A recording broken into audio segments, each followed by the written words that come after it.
Good morning students. Last class में मैंने आपको हु, हुम और दैट इसके बारे में आपसे चर्चा किए थे कि किस तरह से इसका किसी भी सेंटेंस के फॉर्मेशन में यूज करते हैं। हु, हुम, दैट ये रिलेटिव प्रोनाउंस हैं। जैसा कि मैंने आपको इनके बारे में बताया था कि हु एक नॉमिनेटिव केस की भांति, जिस तरीके से नॉमिनेटिव केस के जो प्रोनाउंस रहते हैं उनका यूज किसी भी सेंटेंस के फॉर्मेशन में सब्जेक्ट की तरह करते हैं।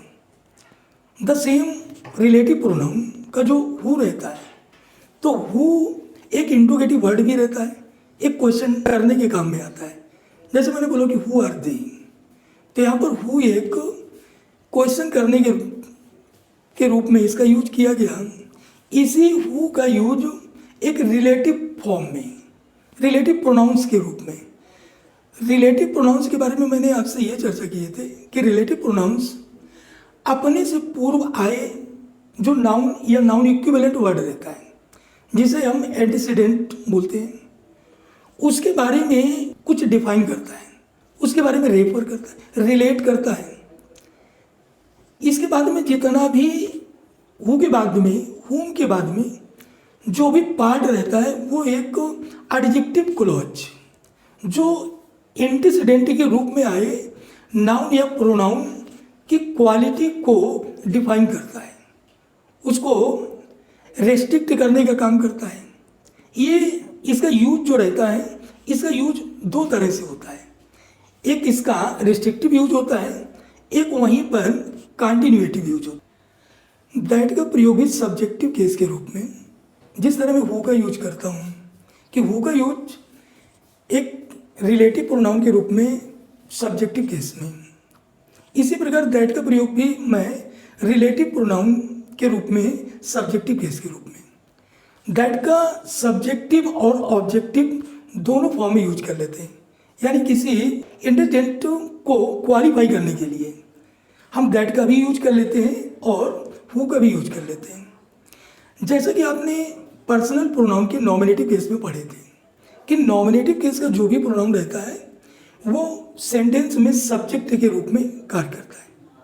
उसमें जो नॉन लिविंग थिंग्स के लिए इट का यूज करते थे, जैसे हमारे बेबी रहा, चाइल्ड रहा, इनके लिए मैं इट का यूज करता था क्योंकि वहाँ पर जेंडर क्लियर नहीं रहता है। तो जिनमें जेंडर क्लियर नहीं रहता है उसके लिए एक सब्जेक्ट के रूप में इट यूज करते थे। इट के यूज में इट किसी प्रोनाउन को एम्फेसिस करने के लिए भी यूज होता है। जैसे मैं एक एग्जांपल देके आपको एक्सप्लेन करेंगे। जैसे मैंने बोला इट इज आई, इसके बाद हु, या यहाँ पर मैं दैट, एम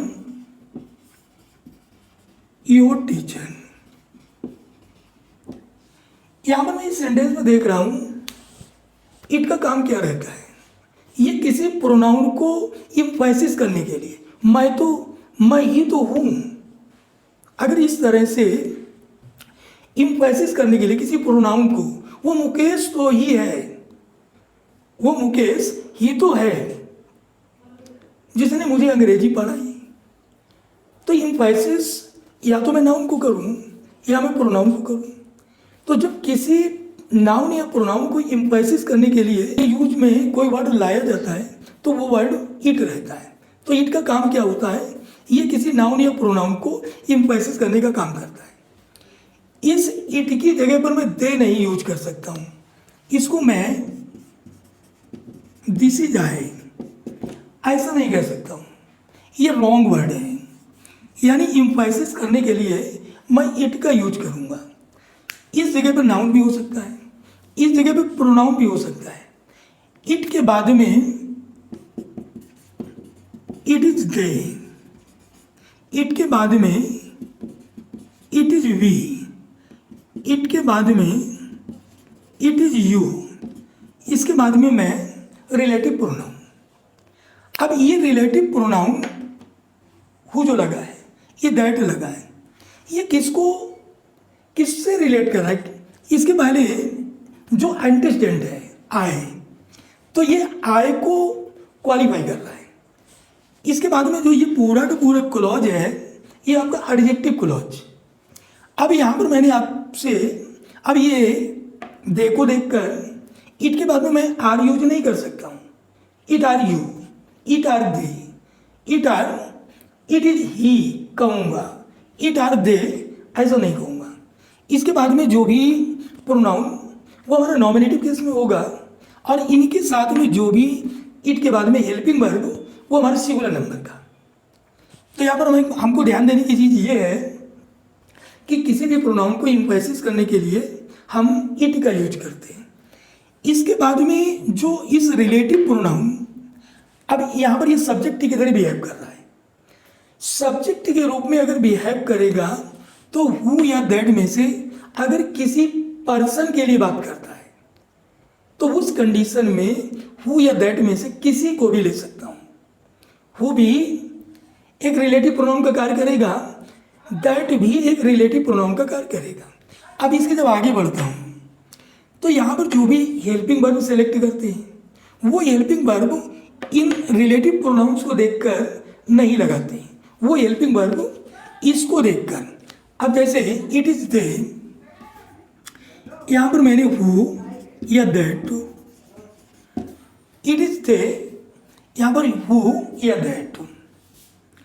इसके बाद योर ब्रदर्स में लिख देता हूँ।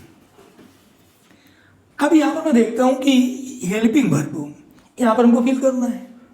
अब जो हेल्पिंग वर्ब फिल करेंगे वो हेल्पिंग वर्ब इस दे को देखकर, क्योंकि जो भी चर्चा हो रही है वो चर्चा इस अंडरस्टैंड की हो रही है। तो इसका मीन क्या है? It is they who are your brothers. तो यहाँ पर आर जो हेल्पिंग वर्ब सेलेक्ट किया गया है ये आर हेल्पिंग वर्ब दे के अकॉर्डिंग।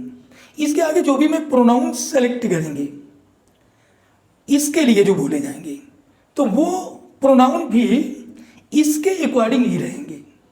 तो जो भी हमको इस तरह का मैसेज मिलता है वो मैसेज इसके अकॉर्डिंग रहता है। तो जो भी हेल्पिंग वर्ब होगा वो इसको देखकर, जो भी प्रोनाउंस आगे होंगे वो भी इसी को देखकर। तो it is they who are your brothers. It is I, यहाँ पर मैं सब्जेक्ट के रूप में हु या दैट इनमें से किसी को भी सेलेक्ट कर लेते हैं। तो ये हमारे सब्जेक्टिव केस के अकॉर्डिंग रोल करते हैं। इनके साथ हेल्पिंग वर्ब जो लेता हूँ वो इस एंटीस्टेंट को सब्जेक्ट मानकर इसके अकॉर्डिंग ही हेल्पिंग वर्ब सेलेक्ट करेंगे। तो यहाँ पर इट वाले केसेज में इट का यूज जो किया जाता है वो किसी नाउन या प्रोनाउन को इम्फेसिस करने के लिए। एक some another example, it was Mukesh who oblique that.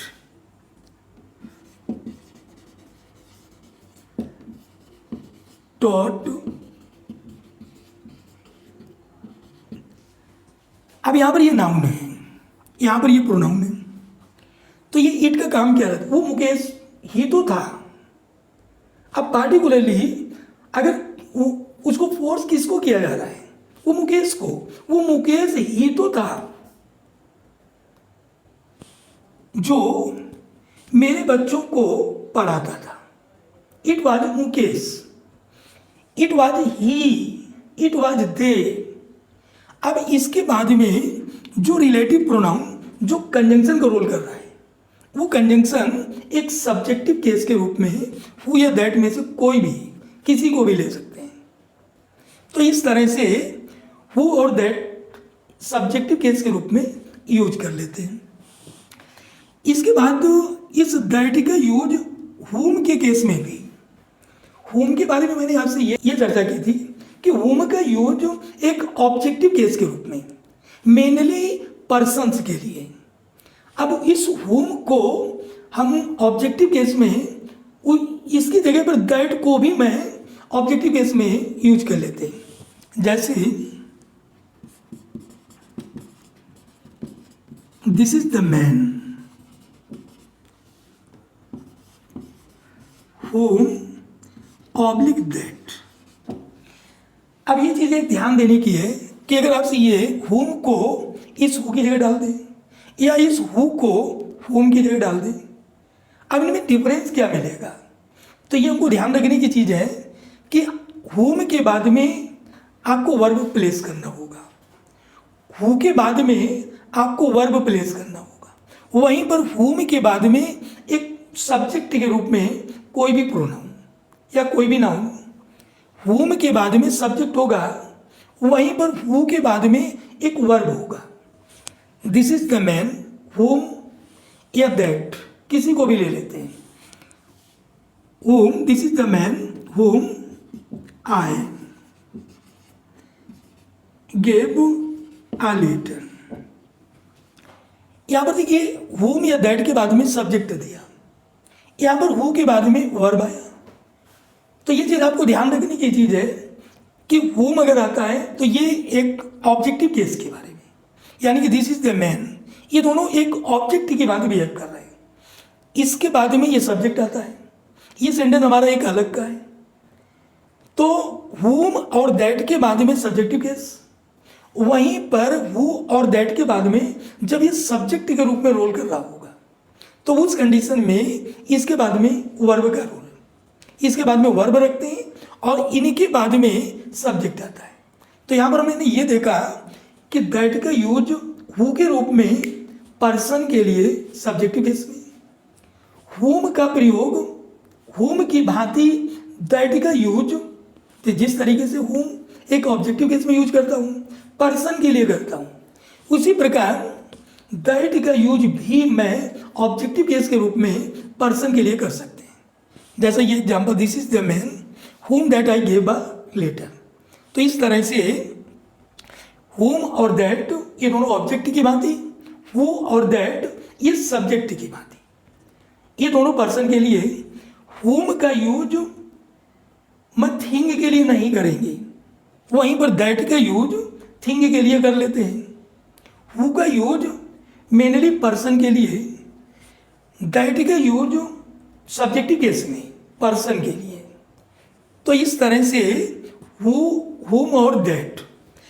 अब इसके बाद दैट के कुछ अदर यूज रहते हैं। दैट के बारे में आपने ये देखा, अगर किसी भी सेंटेंस के फॉर्मेशन में एक पर्सन और दूसरा थिंग या कोई एनिमल आता है और सब्जेक्ट की जगह प्लेस करना रहता है, तो उस कंडीशन में हम रिलेटिव प्रोनाउन जो अपने से पूर्व आए एंटीसेडेंट को रिलेट करता है, उसके बारे में कुछ बताता है, तो उस कंडीशन में हम कंजंक्शन हु का यूज नहीं करेंगे, बल्कि कंजंक्शन के तौर पे एक रिलेटिव प्रोनाउन के रूप में हम दैट का यूज करते हैं। कैसे? जैसे the man and his dog, the man and his dog that is study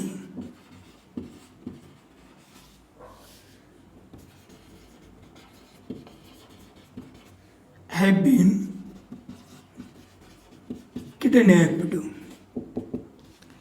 यहाँ पर मैं ये देख रहा हूँ, ये तो रिलेटिव प्रोनाउन है। रिलेटिव प्रोनाउन से पूर्व ये the man and his dog, जिसमें एक पर्सन है और दूसरा एनिमल है, या एक पर्सन हो दूसरा थिंग हो और दोनों की दोनों एंड से जुड़े हों, उस कंडीशन में जो रिलेटिव प्रोनाउन यूज करता हूं वो दैट रहता है। यहां पर मैं हु का यूज नहीं करेंगे, यहां पर मैं रिलेटिव प्रोनाउन दैट का यूज करूंगा। इस कंडीशन में यानी कि the man and his dog that I saw study I been kidnapped, तो यहां पर कहने का मीन क्या था कि दैट का यूज मैं और किन प्लेसेज में करूंगा। एक तो मैं हु के रूप में एक सब्जेक्ट की बात, जब एक मनुष्य और दूसरा एनिमल या कोई थिंग होगा और वो दोनों एंड से जुड़कर सब्जेक्ट की जगह प्लेस्ड है, तो यहाँ पर ये एंटीसीडेंट का रोल करेंगे, तो उस कंडीशन में जो रिलेटिव प्रोनाउन वो दैट यूज करेंगे। इसके बाद सम अनदर यूज, दैट का यूज में और कहाँ करते हैं? दैट का यूज जो आपने जो इंडिपेंडेंट प्रोनाउन देखे, इंडिपेंडेंट प्रोनाउन में एवरीथिंग देखा, नथिंग देखा, समथिंग देखा, तो जो ये तो इंडिपेंडेंट प्रोनाउन से रिलेटेड, और जो इंडिपेंडेंट प्रोनाउन से रिलेटेड है इनके लिए जो रिलेटिव प्रोनाउन यूज करता हूँ वो दैट यूज करता हूँ। ऑल के साथ ऑल एक आपने डिस्ट्रीब्यूटिव प्रोनाउन के फॉर्म में देखा था। जब ये एक पर्सन के लिए हो या थिंग के लिए हो, तो यहाँ पर पहले अब एग्जाम्पल में थिंग के लिए, इसके लिए भी मैं दैट का यूज करता हूँ। Like my father gave me everything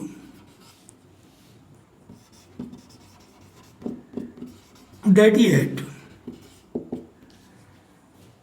इस तरह का अगर कोई भी फॉर्मेशन होगा थिंग के लिए मैं दैट यूज करता हूँ। एक एग्जांपल और देखें,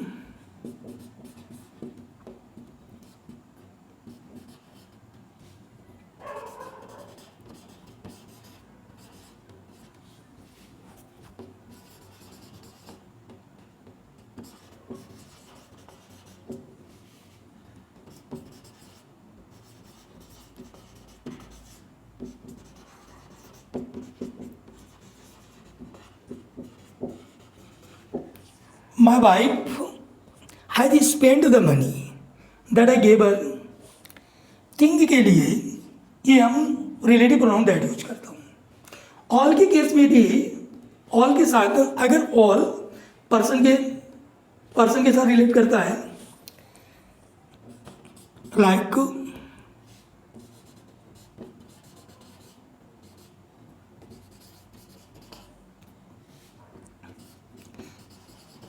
इस केसेस में ऑल के साथ जो पर्सन के लिए रिलेट करेगा उस कंडीशन में वो या दैट में से किसी को भी ले लेते हैं, क्योंकि एक सब्जेक्ट के फॉर्म में ऑल, हु और दैट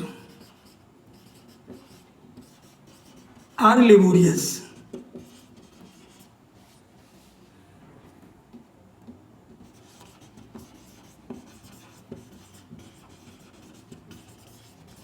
विल बी प्रेज्ड। अब यहाँ पर ये ऑल, ये वो और दैट, ये दोनों सब्जेक्टिव केस में। अगर ये सब्जेक्टिव केस में, अब यहाँ पर मैं देख रहा हूँ कि आर लगा है, ये आर जो हेल्पिंग वर्ब के तौर पे, तो ये आर किसको देखकर, इनको देखकर नहीं। ये बात मैंने आपसे पहले भी बताया कि जो भी हेल्पिंग वर्ब सेलेक्ट करते हैं, जो भी हेल्पिंग वर्ब यहाँ पर प्लेस की जाती है, वो हेल्पिंग वर्ब इसका जो एंटीसीडेंट रहता है उसके नंबर के अकॉर्डिंग, उसका नंबर किस तरह का है। अगर ये सिंगुलर नंबर को रिलेट करता है तो यहाँ पर ये लगाता हूँ, अगर ये प्लूरल नंबर को रिलेट करता है तो यहाँ पर आर लगाता हूँ। तो इस तरह दैट का यूज इट वाले केसेस में जहाँ पर उस प्रोनाउन को एम्फेसिस करता है, उस कंडीशन में अगर सब्जेक्टिव केस के रूप में तो हु और दैट में से किसी को भी। इसी तरह अगर किसी भी सेंटेंस की फॉर्मेशन में एंटीसीडेंट के रूप में एक मनुष्य और दूसरा एनिमल या थिंग, तो ऐसे कंडीशन में जो रिलेटिव प्रोनाउन वो दैट लेते हैं। नेक्स्ट एवरीथिंग, एनीथिंग, समथिंग जो थिंग को रिलेट करता है, इनके साथ भी रिलेटिव प्रोनाउन दैट का यूज करता हूँ। लेकिन जो इंडिपेंडेंट प्रोनाउन में आपने everybody, nobody, everyone, no one और दो जो ये ऐसे वर्ड्स आते हैं, तो इसमें एवरीबडी यानी नोबडी ये तो इंडिपेंडेंट प्रोनाउन से रिलेटेड है। इनके साथ में हु या दैट में से, क्योंकि जो पर्सन के लिए करेगा या थिंग के लिए करेगा, तो इन दोनों कंडीशन में हम हु या दैट में से सब्जेक्टिव केस के रूप में, जैसे एवरीबडी, एवरीबडी, एवरीबडी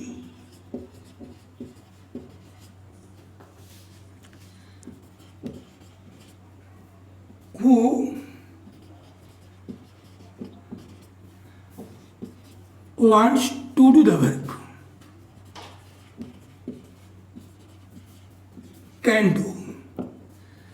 अब यहां पर देख रहा हूं everybody who wants to do the work, to do the work can do. अब यहां पर मैंने वांट्स कर दिया, इसका मीन क्या है, ये तो आपका रिलेटिव प्रोनाउन है। अब इस हु के साथ में मैं दैट का भी यूज कर सकता हूं। क्यों? क्योंकि हु और दैट के बारे में आप ये जानते हैं कि हु और दैट ये दोनों पर्सन्स के लिए सब्जेक्टिव केस में एक रिलेटिव प्रोनाउन की बात है। रिलेटिव प्रोनाउन काम क्या करता है? रिलेटिव प्रोनाउन अपने से पूर्व आए नाउन या प्रोनाउन से रिलेट करता है, उसको डिफाइन करता है, उसके बारे में कुछ बताता है। तो यहाँ पर ये वो एक रिलेटिव प्रोनाउन एक कंजंक्शन का भी रोल है। रिलेटिव प्रोनाउन एक कंजंक्शन की बात ही काम करता है। इसके पहले एवरीबडी एक प्रोनाउन है, ये प्रोनाउन एंटीसीडेंट के रूप में कार्य कर रहा है। अब जो भी ये वर्ब सेलेक्ट किए हैं, यहाँ पर मैंने वांट्स किया, इसका मीन क्या है कि ये एवरीबडी को मैंने सिंगुलर नंबर सब्जेक्ट की तरह कंसीडर किया, क्योंकि जो भी वर्ब किसी भी सेंटेंस के फॉर्मेशन में ली जाती है तो वो वर्ब सब्जेक्ट के नंबर और उसके साथ जो भी प्रोनाउन लिया जाता है वो सब्जेक्ट के जेंडर। तो यहाँ पर मैंने इसको सिंगुलर नंबर का सब्जेक्ट, तब यहाँ पर वांट्स लगा दिया। और अगर इसका जेंडर, अब ये जेंडर हमारा अगर मैस्कुलिन कंसीडर करता तो मैं ही वाले में से ले लेता, और अगर मैं इसे फेमिनिन कंसीडर करता तो फिर मैं सी वाले में से लेता। तो इस केस में हम वो और दैट में से किसी को भी सेलेक्ट कर लेते हैं। तो यहाँ पर आपने ये देखा कि ऑल के बाद में, ऑल के साथ में हम पर्सन के लिए, थिंग के लिए भी, और थिंग की कंडीशन में ये हमारा प्लूरल काउंटेबल नाउन में हो या सिंगुलर अनकाउंटेबल नाउन में हो। दैट के बारे में ये देखा था कि दैट को मैं सब्जेक्ट के रूप में भी और ऑब्जेक्ट के रूप में भी दोनों तरीके से यूज करते हैं। जैसे all the money,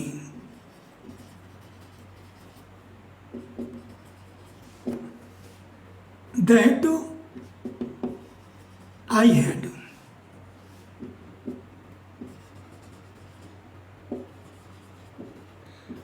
had been spent. यहां पर ये हमारा singular uncountable noun, singular uncountable noun या प्लूरल काउंटेबल नाउन, ये हमारा एक ऑब्जेक्टिव केस की तरह है। अब यहाँ पर ये हैज बीन, ये जो इसके बारे में इलस्ट्रेट कर रहे हैं, तो ये हैज बीन इसको क्वालिफाई कर रहा है। इसके पहले जो नाउन या प्रोनाउन वो एंटीसीडेंट का काम करता है, और ये एंटीसीडेंट के बारे में ही क्वालिफाई किया जाता है। तो इसका मीन क्या है कि ये पार्ट हमारा एक एडजेक्टिव क्लॉज, और एडजेक्टिव क्लॉज का ये काम क्या रहता है, ये अपने से पहले आए जो एंटीसीडेंट रहता है उसके नंबर के मुताबिक, उसके जेंडर के मुताबिक हेल्पिंग वर्ब और प्रोनाउन सेलेक्ट करते हैं, प्रोनाउन लिया जाता है। द सेम, ये तो हमारा अनकाउंटेबल था। All the pens that I have are new. अब ये जो मैंने आर लगाया, ये आर किसको देखकर, इसको देखकर, तो ये हमारा प्लूरल नंबर को रिलेट कर रहा है, क्योंकि हेल्पिंग वर्ब वो तो इस एंटीसीडेंट को देखकर, प्रोनाउन वो भी एंटीसीडेंट को देखकर। तो इस तरह से मैं दैट को एक सब्जेक्ट के रूप में भी और एक ऑब्जेक्ट के रूप में भी दोनों तरह से यूज कर लेते हैं। ऑब्जेक्ट के रूप में पर्सन्स के लिए whom का यूज करता हूँ, जो एक ऑब्जेक्ट की बात ही ये किसी प्रीपोजिशन के एक ऑब्जेक्ट के रूप में भी यूज होता है। प्रीपोजिशन के रूप में आपने देखा टू का यूज करता हूँ, प्रीपोजिशन के रूप में आप विद का यूज करते हैं, प्रीपोजिशन के रूप में आप अगेंस्ट का यूज करते हैं, विदाउट का यूज करते हैं, विद इन का यूज करते हैं। इन प्रीपोजिशन के बाद में हम जो हुम वर्ड रहता है जो ऑब्जेक्ट की भांति काम करता है, जैसे this is the man with whom I live. This is the man with whom I live. अब यहाँ पर ये विद लगा है, ये विद का ये एक ऑब्जेक्ट है। इस तरह से मैं लिख सकता हूँ, इसी सेंटेंस को, इस विद को मैं सेंटेंस के लास्ट में भी लगाकर लिख सकते हैं, and that will be right also. किसी भी प्रीपोजिशन को इस होम से पहले, तो इस सेंटेंस को मैं इस तरीके से लिख सकता हूँ, इसी सेंटेंस को this is the man whom I live with, ऐसा भी लिखा जा सकता है। The same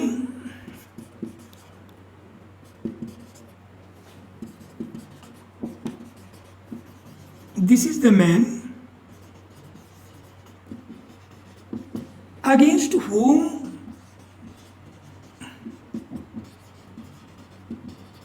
I raised my voice.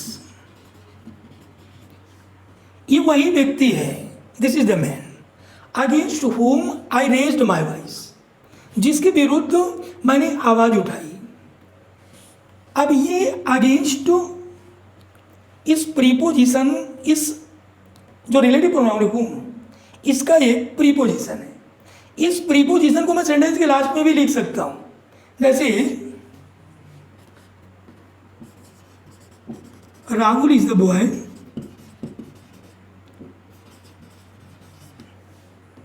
To whom I wrote a letter. Rahul is the boy, Rahul ही वो लड़का है, टू whom, जिसे या जिसके लिए आई रोट अ लेटर, मैंने एक पत्र लिखा। इस सेंटेंस को, इस टू को उठा करके मैं सेंटेंस के लास्ट में भी रखकर बना सकते हैं। इसको इस तरह से भी बनाया जा सकता है। तो Rahul is the boy whom I wrote a letter to,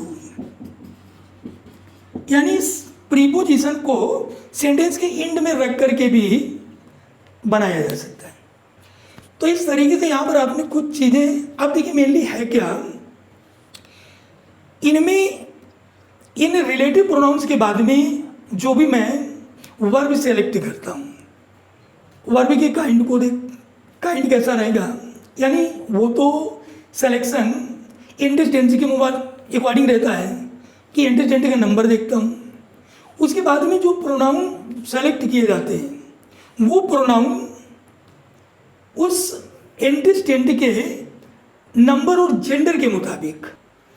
अब इन एग्जांपल्स में यहाँ पर देखेंगे mostly who, which, who, that और हुम के यूजेज हैं। यहाँ पर ये देखेंगे फर्स्ट एग्जांपल में मैंने आपसे ये बोला था कि जो ये रिलेटिव प्रोनाउन रहता है, इस रिलेटिव प्रोनाउन से पहले जो भी नाउन या प्रोनाउन आता है वो एक एंटीसीडेंट के रूप में काम करता है और उसके ही क्वालिटी को क्वालिफाई कराया जाता है। अब यहाँ पर ये देखेंगे कि this is the only one of his paintings. अगर मैं इसका सेंस निकालता हूँ, this is the only one of his paintings. The only, अगर द ओनली बोला जाता है, जैसे मैंने बोला कि I am the only student of my town, I am the only student of my town.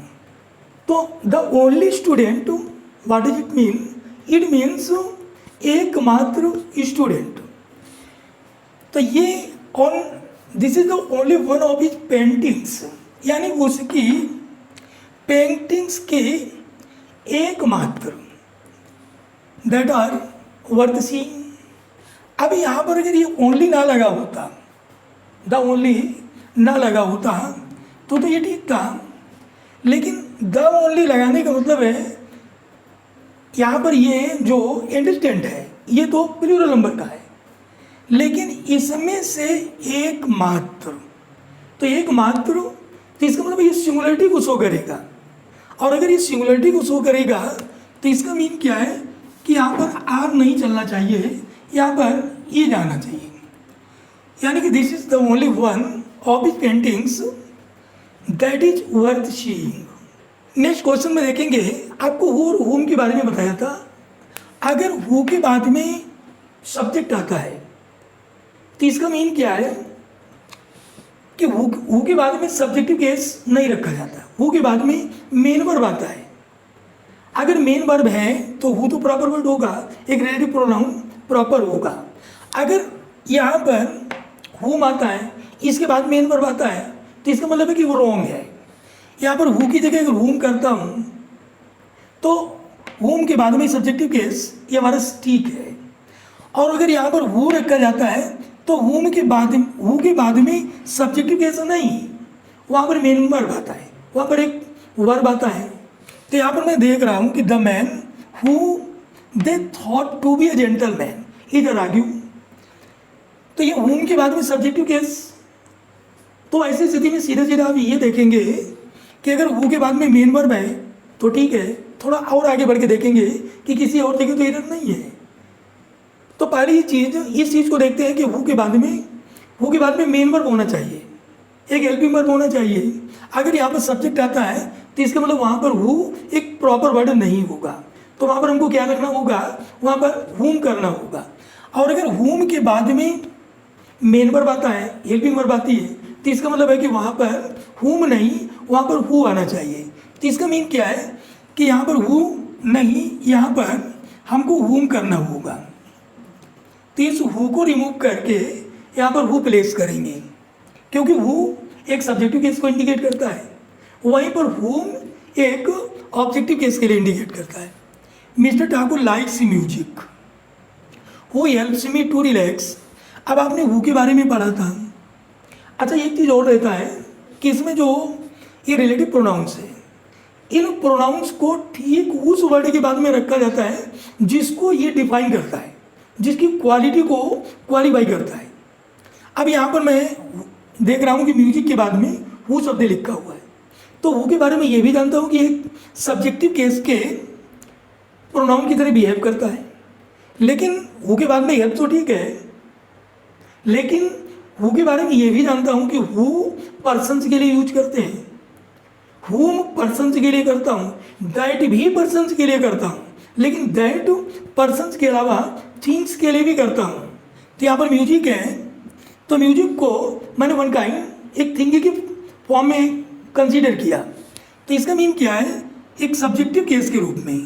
तो यहाँ पर हु की जगह हमको दैट प्लेस करना होगा, that helps me to relax, यानी mister Thakur likes music that helps me to relax. Next question में this is the only one of his comments. ठीक उसी तरह है अकॉर्डिंग टू फर्स्ट क्वेश्चन, जैसे the only one of his comments, ये तो plural number को शो करता है, और इसमें से एकमात्र, और जहाँ पर एकमात्र तो इसका मतलब है कि सिंगुलरिटी को शो करेगा, और जब सिंगुलरिटी को शो करेगा तो इस रिलेटिव प्रोनाउन के बाद में इसमें यस और एड करेंगे, यानी एक सिंगुलर नंबर के सब्जेक्ट की बात ही इसमें इसके जो मेन वर्ब होगा तो उसमें सिंगुलर नंबर के सब्जेक्ट की तरह यस इसमें प्लेस करेंगे। तो इसको हमको क्या लिखना होगा कि this is the only one of his comments that deserves our attention. Next question में he is the man with whom I can live with safely. अभी मैंने आपको हुम के बारे में बताया था कि हुम किसी प्रीपोजिशन के ऑब्जेक्ट के रूप में भी यूज होता है, और ये प्रीपोजिशन का ऑब्जेक्ट जो ये रिलेटिव प्रोनाउन है इसके पहले प्रीपोजिशन। इसका दूसरी तरह से लिखने का एक तरीका और क्या रहता है, वो क्या है कि इस प्रीपोजिशन को सेंटेंस के एंड में, वहाँ पर जैसे एग्जाम्पल दिया था, this is the man to whom I wrote a letter, इसी को मैं ये लिख सकता हूँ कि this is the man whom I wrote a letter to को मैंने उड़ा करके सेंटेंस की एंड में कर दिया। तो यहाँ पर विद को सेंटेंस की एंड में भी लिख सकता हूँ, लेकिन यहाँ पर ये विद लगा है, ये विद शब्द यहाँ पर इम्प्रॉपर है, यहाँ से हमको यहाँ पर विद हमको प्लेस नहीं करना चाहिए। तो इसको क्या लिखना होगा, इसको यहाँ से रिमूव कर देंगे, यहाँ पर विद नहीं रखेंगे। तो he is the man with whom I can live safely. Next, the student who has come late, he is laborious. अब यहाँ पर इस सेंटेंस में देखेंगे कि स्टूडेंट ये एक आपका एंटीस्टेंट है, ये रिलेटिव प्रोनाउन है, इसके बाद में हेल्पिंग वर्ब, ठीक है, प्रॉपर वे पे है कि सब्जेक्ट, इसको तो एक सब्जेक्ट की तरह कंसीडर करते हैं। अगर इसे सब्जेक्ट की तरह है तो इसके बाद हेल्पिंग वर्ब, ये तो जायज़ होगा, ये तो अकॉर्डिंग टू रूल होगा कि the student who has come late. अब इसके बाद ही इज लेबोरियस। अब यहाँ पर मैं ये देख रहा हूँ कि ये तो एक प्रोनाउन है, रिलेटिव प्रोनाउन है। इसका मतलब क्या है कि इस प्रोनाउन को, जो नॉमिनेटिव केस का प्रोनाउन है, इसको रखने की कोई ज़रूरत नहीं है, ये इसके लिए इम्प्रॉपर होगा। क्यों? क्योंकि यहाँ पर मैं प्रोनाउन रख के चुका हूँ, यानी कि the student who has come late, यानी इसके लिए ही ये तो बात बोली जा रही है, इसके लिए ही तो ये बात बोली जा रही है। अगर इसके लिए बोली जा रही है तो इस वर्ड को यहाँ पर लिखना ये अनुचित है, इम्प्रॉपर है।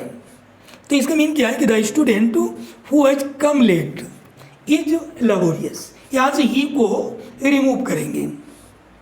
Next one, he is the best speaker whom I have ever heard. इसमें एक चीज़ और रहता है कि जैसे कोई भी सुपरलेटिव डिग्री का एडजेक्टिव रहता है, उस कंडीशन में हु का यूज नहीं करते हैं, whom का यूज नहीं करते हैं, वहाँ पर जो रिलेटिव प्रोनाउन लिया जाता है तो ये दैट लेते हैं।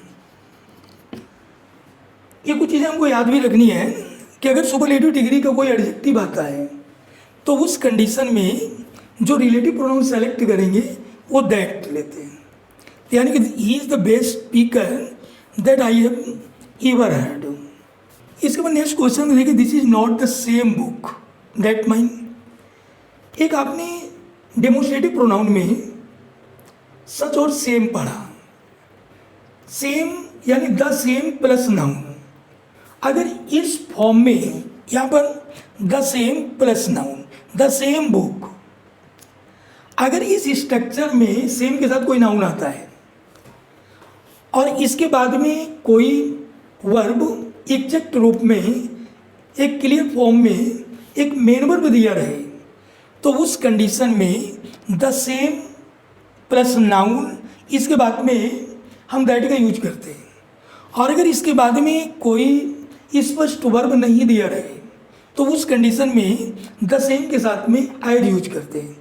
The same plus noun plus that, उस स्थिति में जब इसके बाद कोई एग्जैक्ट वर्ब दिया रहे, और अगर एग्जैक्ट वर्ब ना दिया हो तो उस कंडीशन में यहाँ पर एज लेता हूँ। अब इन दोनों एग्जाम्पल्स में देखेंगे, this is not the same book, ये वैसी ही किताब नहीं है। दैट, अब यहाँ पर इसके बाद में कोई एग्जैक्ट वर्ब नहीं दिया है, और अगर एग्जैक्ट वर्ब नहीं दिया है तो उस कंडीशन में यहाँ पर जो रिलेटिव प्रोनाउन यूज करेंगे वो रिलेटिव प्रोनाउन दैट नहीं लेता हूँ, वहाँ पर एज लिया जाता है। वहाँ पर एज भी एक वन काइंड रिलेटिव प्रोनाउन है। तो द सेम बुक, इसके बाद एज माइन। अब इसमें एक करेक्शन और रहता है जो आप वर्ब के करेक्शन में पढ़ेंगे, ये माइन जैसा लिखा हुआ है। तो माइन के बारे में अपने जो पर्सनल प्रोनाउन के जो पॉसेसिव प्रोनाउंस थे, पॉसेसिव प्रोनाउन में आपने देखा था कि पॉसेसिव प्रोनाउन को किसी भी सेंटेंस का सब्जेक्ट भी बना सकता हूँ और वो किसी भी सेंटेंस का ऑब्जेक्ट भी बन जाता है, और ये पॉसेसिव प्रोनाउन किसी प्रीपोजिशन का ऑब्जेक्ट भी बन सकता है। तो यहाँ पर ये माइन इसको मैं सब्जेक्ट के तरीके से, तो माइन इज, अब माइन के साथ मैंने इज किसके लिए, इस बुक के लिए, यानी कि this is not the same book that mine is. तो यहाँ पर स्पष्ट वर्ब नहीं था, इसलिए यहाँ पर दैट को रिमूव करके यहाँ पर मैं एज लिखूँगा। अब जैसे इसमें नेक्स्ट क्वेश्चन में यहाँ पर देखिए ये मेन वर्ब दिया है। अब अगर ये मेन वर्ब दिया है तो उस कंडीशन में द सेम प्लस नाउन, इसके बाद में दैट एक प्रॉपर वर्ड होगा। तो इसका मतलब है कि यहाँ पर दैट एक सही वर्ड है, एक रिलेटिव प्रोनाउन ये सही है, यानी कि this is the same boy that. अब यहाँ पर एक सब्जेक्टिव केस के रूप में दैट के बारे में आपने देखा था कि दैट, इसको मैं किसी भी सेंटेंस में होता तो ये कंजंक्शन की बात ही है, इसको मैं सब्जेक्ट के तरीके से भी और इसको ऑब्जेक्ट के तरीके से भी पर्सन्स के लिए यूज कर लेते हैं। तो this is the same boy that cheated मी, तो यहाँ पर ये हमारा क्वेश्चन ये सही है, ये इनकरेक्ट नहीं है। इसके बाद इसमें थोड़ी चीज़ और बतानी थी, जो इंट्रोगेटिव प्रोनाउंस रहते हैं जिनसे सवाल किया जाता है, जिनसे क्वेश्चन किया जाता है, इन इंट्रोगेटिव प्रोनाउंस के साथ में जो भी रिलेटिव प्रोनाउन लेता हूँ वो रिलेटिव प्रोनाउन दैट लिया जाता है। किसी भी यानी किसी भी सेंटेंस के फॉर्मेशन में अगर वो इंट्रोगेटिव प्रोनाउंस स्टार्टिंग है तो उस कंडीशन में इनके साथ जो रिलेटिव प्रोनाउन सेलेक्ट करते हैं वो रिलेटिव प्रोनाउन दैट होगा। जैसे जैसे जैसे मैंने बोला कि who was there, who was there, वहाँ कौन था, यहाँ पर ये इंट्रोगेटिव प्रोनाउन की बात है, एक क्वेश्चन वर्ड है, WHO वर्ड है। तो who was there that I did not know, यहाँ पर मैंने कंजंक्शन, क्योंकि रिलेटिव प्रोनाउन तो कंजंक्शन का भी रोल करता है, relative pronoun as well as एक कंजंक्शन। तो यहाँ पर जब इंट्रोगेटिव वर्ड से स्टार्टिंग होगी तो उनके साथ जो रिलेटिव प्रोनाउन सेलेक्ट करेंगे वो दैट होगा।